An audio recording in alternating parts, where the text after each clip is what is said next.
Halo semua, perkenalkan saya Dr. Mary. Saat ini saya masih menempuh pendidikan program Administrasi Rumah Sakit atau MARS di Rumah Sakit Tresmati Jakarta. Kata-kata bijak untuk hari ini, melindungi anak-anak sama dengan melindungi masa depan.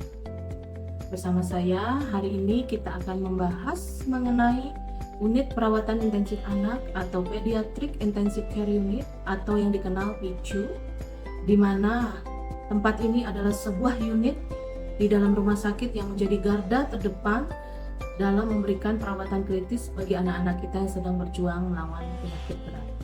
Nah, dalam pelayanan PICU ini ada 3 strata, pelayanan primer, sekunder, dan tersier. Nah, sebelum kita membahas strata dalam PICU, saya ingin menjelaskan sedikit.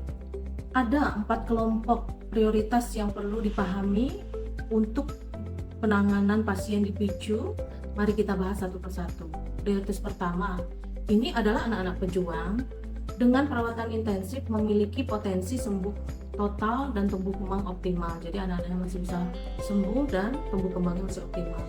Untuk prioritas kedua, kelompok ini terdiri dari anak-anak yang sakit kritis, namun intervensi medis yang tepat mereka dapat pulih semuanya sehingga mereka bisa kembali dalam kehidupan yang normal.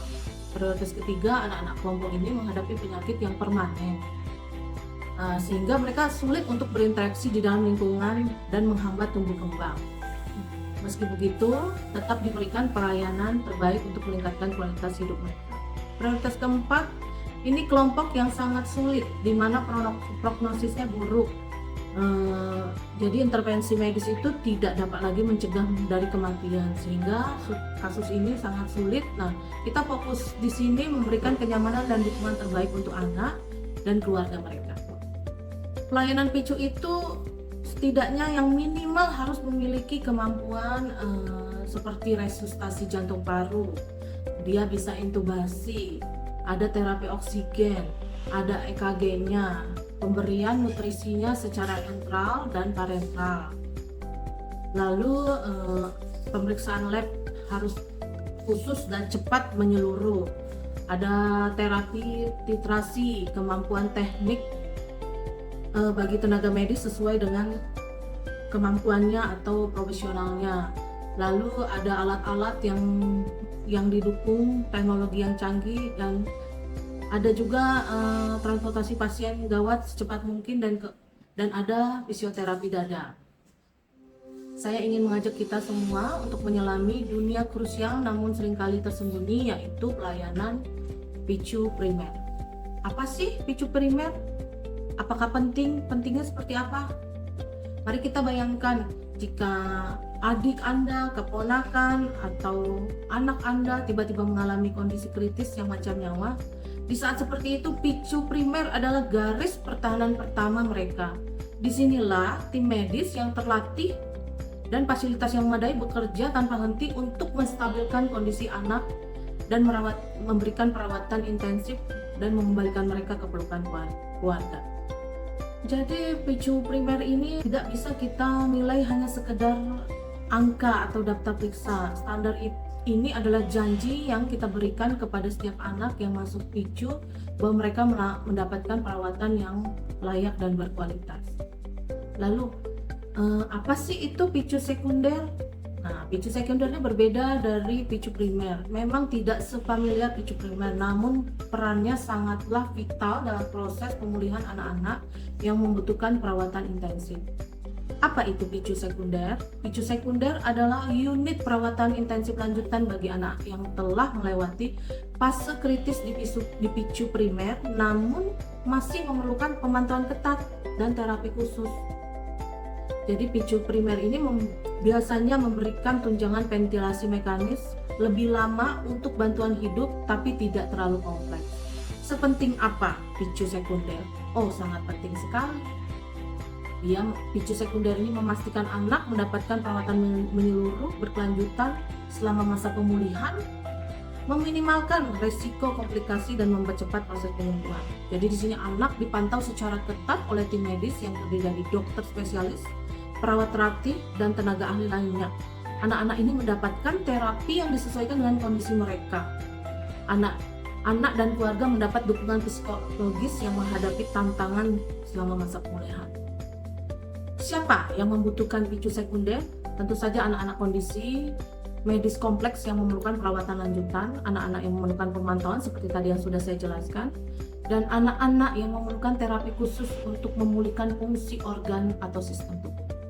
Selanjutnya, picu tersier ini sebagai puncak rujukan dalam perawatan intensif anak. Ini adalah garda terdepan yang menangani kasus-kasus yang paling kompleks dan kritis. Disinilah semua pasien yang masuk ke dalam unit intensif harus dikelola oleh konsultan pediatrik gawat darurat. Nah, picu tersier ini memiliki kekhususan berbeda dari picu primer dan picu sekunder. Kekhususan apa yang dimiliki?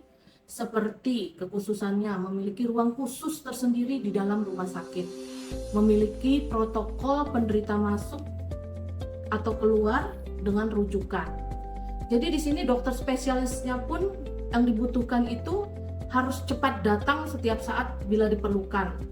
Terus memiliki kepala konsultan pediatrik gawat darurat, seorang dokter yang sudah menjalani pendidikan dan mendapat sertifikasi konsultan pediatrik gawat darurat yang bertanggung jawab secara keseluruhan, dan dokter jaga minimal mampu, ini dokter jaga dokter umum, minimal mampu melakukan resusitasi jantung paru, dasar dan lanjutan. Lalu kekhususan yang dimiliki, mampu menyediakan tenaga perawat perbandingan pasien dan perawatnya harus satu-satu ya. Jadi pasien satu, perawatnya pun satu. Karena ini memang khusus untuk pasien yang kondisinya sangat kritis.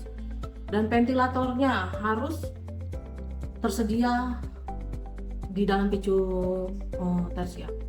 Dan setidaknya dari 75% perawat bersertifikat terlatih intensif ini, minimal perawatnya itu berpengalaman kerja selama 3 tahun di picu. Lalu kekhususan lainnya mampu melakukan semua bentuk pemantauan dan perawatan atau terapi intensif baik non-invasif atau invasif. Jadi selanjutnya fisioterapi harus ada 24 jam, laboratorium harus ada 24 jam, dan paramedik dan mediknya memberikan pelayanannya harus optimal pada pasien. Terus punya prosedur pelaporan resmi dan pengkajiannya, memiliki staf tambahan yang lain seperti akreditasi rekam medik dan yang lain.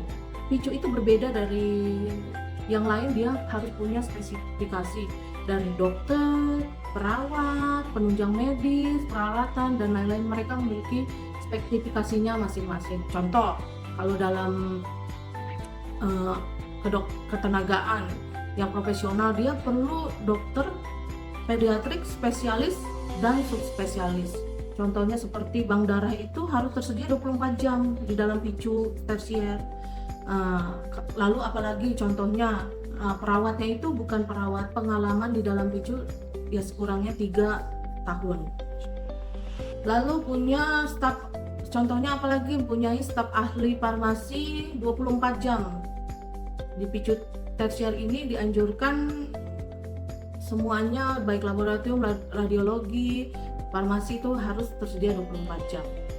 Marilah kita bersama-sama mendukung unit perawatan intensif anak atau pediatric intensive care unit atau PICU yang sering kita kenal, dan tim medis yang bekerja di dalamnya.